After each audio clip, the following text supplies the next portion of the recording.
ನ್ಯಾಪ್ಸೋನಿಕ್ ಚಾನಲ್ಗೆ ಮತ್ತೊಮ್ಮೆ ಸುಸ್ವಾಗತ. ಇಲ್ಲಿ ಮತ್ತೊಂದು ಉದ್ಯೋಗದ ಬಗ್ಗೆ ಮಾಹಿತಿ ನೀಡ್ತಾ ಇದ್ದೇವೆ. ನೀವು ಇದಕ್ಕೆ ಸಬ್ಸ್ಕ್ರೈಬ್ ಆಗಿಲ್ಲದೆ ಇದ್ದರೆ ಕೂಡಲೇ ಸಬ್ಸ್ಕ್ರೈಬ್ ಆಗಿ. ಇದರಿಂದ ನಿಮಗೆ ಅಡ್ವಾಂಟೇಜ್ ಇದೆ, ಮುಂದೆ ಬರುವಂತಹ ಉದ್ಯೋಗ ಮಾಹಿತಿಗಳ ಬಗ್ಗೆ ನಿಮಗೆ ತಿಳಿತಾ ಹೋಗುತ್ತೆ. UPSC ಕ್ಯಾಲೆಂಡರ್ 2025 ಅಡಿಯಲ್ಲಿ ನಾವಿವತ್ತು CDS ಎಕ್ಸಾಮಿನೇಷನ್ ಬಗ್ಗೆ ಮಾತಾಡ್ತಾ ಇದ್ದೀವಿ. ಈ CDS ಎಕ್ಸಾಮ್ ಬಗ್ಗೆ ಕೂಡ UPSCನವರು ಅವರ ಕ್ಯಾಲೆಂಡರ್ ಆಫ್ ಈವೆಂಟ್ಸಲ್ಲಿ ಡೇಟ್ಸ್ಗಳನ್ನೆಲ್ಲ ಕೊಟ್ಟಿದ್ದಾರೆ. ಆ ಡೇಟ್ಸ್ ಯಾವತ್ತು ಅಡ್ವರ್ಟೈಸ್ಮೆಂಟ್ಸ್ ಬರುತ್ತೆ, ಯಾವತ್ತು ಲಾಸ್ಟ್ ಡೇಟ್ ಇರುತ್ತೆ, ಇತ್ಯಾದಿ ಅವುಗಳ ಬಗ್ಗೆ ಎಲ್ಲ ಇವಾಗ ತಿಳ್ಕೊಂಡು ಹೋಗೋಣ. ಯಾರ್ಯಾರು ಕಂಬೈನ್ಡ್ ಡಿಫೆನ್ಸ್ ಸರ್ವಿಸ್ ಎಕ್ಸಾಮಿನೇಷನ್ 2025 ಎರಡನೇ ಬಾರಿ ಕಂಡಕ್ಟ್ ಮಾಡ್ತಾ ಇದ್ದಾರೆ, ಅದಕ್ಕೆ ಎಲಿಜಿಬಲ್ ಆಗಿರ್ತೀರಿ ಅಥವಾ ಅದರ ಒಂದು ಕನಸನ್ನು ಯಾರು ಕಟ್ಕೊಂಡಿರ್ತೀರಿ, ಈಗಲಿಂದಲೇ ತಯಾರಿ ನಡೆಸಿ ಅಂತ ನಾವು ಹೇಳ್ತೇವೆ. ಈ ಕಂಬೈನ್ಡ್ ಡಿಫೆನ್ಸ್ ಸರ್ವಿಸ್ CDS ಅದರ ಅಡ್ವರ್ಟೈಸ್ಮೆಂಟ್ಸ್ನ ಮೇ ತಿಂಗಳು 28 ಮೇ 2025 ರಿಲೀಸ್ ಆಗುತ್ತೆ. ಅವತ್ತಿಂದನೇ ಅರ್ಜಿಗಳನ್ನು ಸಾಧಾರಣವಾಗಿ ತಗೊಳ್ಳೋ ಅಭ್ಯಾಸ ಅವ್ರದ್ದಿರುತ್ತೆ. ಅರ್ಜಿಗಳನ್ನು ಹಾಕೋದಕ್ಕೆ ಕಡೆ ದಿನಾಂಕ ಅವರ ಕ್ಯಾಲೆಂಡರ್ನಲ್ಲಿ ಹೇಳಿದ್ದಾರೆ 17 ಜೂನ್ 2025 ಅಂತ. ಹಾಗೆ ಎಕ್ಸಾಮಿನೇಷನ್ ಡೇಟ್ ಅವರು 14/9/2025 ಎಂದು ಮಾಡಿಕೊಡ್ತಾ ಇದ್ದಾರೆ. ಹಾಗಾಗಿ ಆ ಎಕ್ಸಾಮಿನೇಷನ್ ಡೇಟ್ ಅದು ಸಂಡೇ ಆಗಿರುತ್ತೆ, ಒಂದು ದಿನದ ಪರೀಕ್ಷೆ ಇರುತ್ತೆ.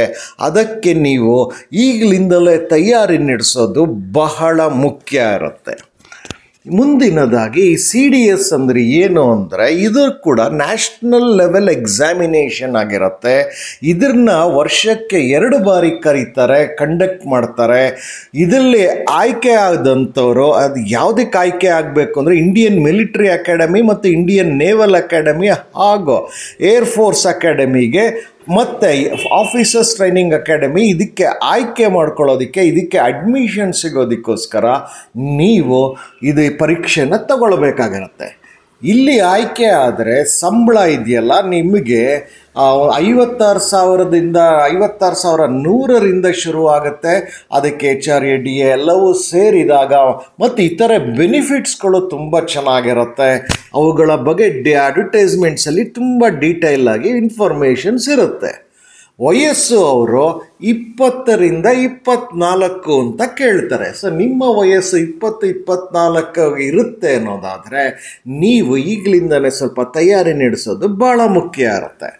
ಇದಕ್ಕೇನಾದ್ರು ಫೀಸ್ ಕಟ್ಟಬೇಕಾಗತ್ತಾ ಈ ಪರೀಕ್ಷೆಗೆ ಅಂದರೆ, ಹೌದು, ಸಾಮಾನ್ಯವಾಗಿ ಒಂದು 200 ರೂಪಾಯಿ ಇರುತ್ತೆ.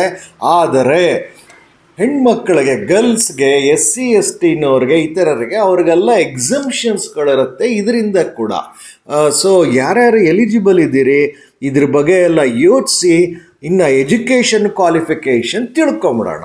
ಇಲ್ಲಿಯವರೆಗೂ ಈ ವಿಡಿಯೋಗೆ ನೀವು ಲೈಕ್ ಬಟನ್ ಕೊಡದಲ್ಲೇ ಇದ್ದರೆ ಕೂಡಲೇ ಕೊಡಿ, ಇದರಿಂದ ನಮಗೂ ಪ್ರೋತ್ಸಾಹ ಸಿಕ್ಕಿದಾಗೈತೆ. ಎಜುಕೇಷನ್ ಕ್ವಾಲಿಫಿಕೇಷನಲ್ಲಿ ಇಲ್ಲಿ 3 ಥರದ್ದಿದೆ. IMA ಮಿಲಿಟ್ರಿ ಅಕಾಡೆಮಿ ಮತ್ತು ಆಫೀಸರ್ಸ್ ಟ್ರೈನಿಂಗ್ ಅಕಾಡೆಮಿ ಚೆನ್ನೈಗೆ ಡಿಗ್ರಿ ಆಗಿದ್ದರೆ ಸಾಕು. ಅವರು ಇಂಥದ್ದೇ ಅಂತ ಕೇಳ್ತಿಲ್ಲ, ಡಿಗ್ರಿ ಆಗಿದ್ದರೆ ಸಾಕು ಅಂತ. ಆದರೆ ಇಂಡಿಯನ್ ನೇವಲ್ ಅಕಾಡೆಮಿಗೆ ಇಂಜಿನಿಯರಿಂಗ್ ಡಿಗ್ರಿನೇ ಬೇಕು ಅಂತ ಅವರು ಹೇಳ್ತಿದ್ದಾರೆ. ಮತ್ತು ಏರ್ಫೋರ್ಸ್ ಅಕಾಡೆಮಿನಲ್ಲಿ ಡಿಗ್ರಿ ಆಗಿರಬೇಕು, ಆದರೆ PUನಲ್ಲಿ ಅಂದರೆ 12th ಸ್ಟ್ಯಾಂಡರ್ಡಲ್ಲಿ ಫಿಸಿಕ್ಸು ಮ್ಯಾಥಮೆಟಿಕ್ಸು ಓದಿರಬೇಕು. ಹಾಗೂ ಇಂಜಿನಿಯರ್ಸ್ ಆದರೂ ಓಕೆ ಅಂತ ಹೇಳಿ ಅವರು ಹೇಳಿದ್ದಾರೆ. ಸೊ ಯಾರ್ಯಾರು ಈ ಒಂದು ಎಜುಕೇಷನ್ ಕ್ವಾಲಿಫಿಕೇಷನ್ ನಿಮ್ಮದಿದೆ, ಆ ಮೇ ತಿಂಗಳಲ್ಲಿ ಕರೆಯುವಂಥ ಅಡ್ವರ್ಟೈಸ್ಮೆಂಟ್ಸ್ನ ಮತ್ತೊಮ್ಮೆ ಜಾಗರೂಕತೆಯಿಂದ ಕೇಳಿಸ್ಕೊಳ್ಳಿ. ಹೊಸದಾಗಿ ಬರುವಂತಹ ಅಡ್ವರ್ಟೈಸ್ಮೆಂಟ್ಸ್ನ ಕನಿಷ್ಠ 2 ಬಾರಿ ಆದರೂ ನೀವು ಓದಿ ಅರ್ಥ ಮಾಡ್ಕೊಳ್ಬೇಕಾಗತ್ತೆ. ಈಗ ನಾನು ಏನು ಹೇಳ್ತಿದ್ದೀನಿ ಇದು ಕಳೆದ ಬಾರಿಯ ಅಡ್ವರ್ಟೈಸ್ಮೆಂಟ್ ಆಧಾರದ ಮೇಲೆ ಹೇಳ್ತಾ ಇದ್ದೀನಿ. ಅಲ್ಲಿ ಸಾಧಾರಣವಾಗಿ ಚೇಂಜಸ್ ಇರೋದಿಲ್ಲ, ಆದರೂ ಸಣ್ಣ ಪುಟ್ಟ ಚೇಂಜಸ್ ಇದ್ದರೆ ಅದನ್ನು ಆ ಟೈಮಲ್ಲಿ ನೀವು ಗಮನಿಸ್ಕೊಂಡು ಅರ್ಹರಿದ್ದರೆ ತಯಾರಿ ನಡೆಸ್ಕೊಳ್ಳಿ ಈಗಲಿಂದಲೇ. ಹಾಗೂ ಆವತ್ತಿನ ದಿನ ಅರ್ಜಿಯನ್ನು ಹಾಕಿ ನಿಮ್ಮ ಕನಸನ್ನು ನನಸು ಮಾಡ್ಕೊಳ್ಳಿ ಅಂತ ನಾವು ಹೇಳ್ತೀವಿ. ಇನ್ನು ನಿಮಗೆ ವೆಬ್ಸೈಟ್ ಲಿಂಕು ಎಲ್ಲವೂ ಬೇಕಾಗಿರುತ್ತೆ. ಮತ್ತೊಮ್ಮೆ ಈ ವಿಡಿಯೋಗೆ ಒಂದು ಲೈಕ್ ಬಟನ್ ಕೊಡಿ.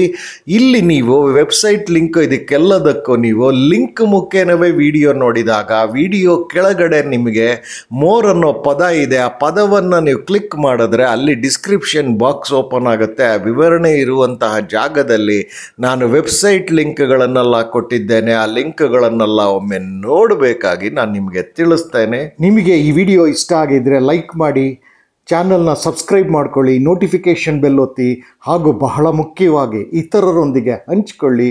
ಎಲ್ಲರಿಗೂ ಶುಭವಾಗಲಿ. ನಮಸ್ಕಾರ.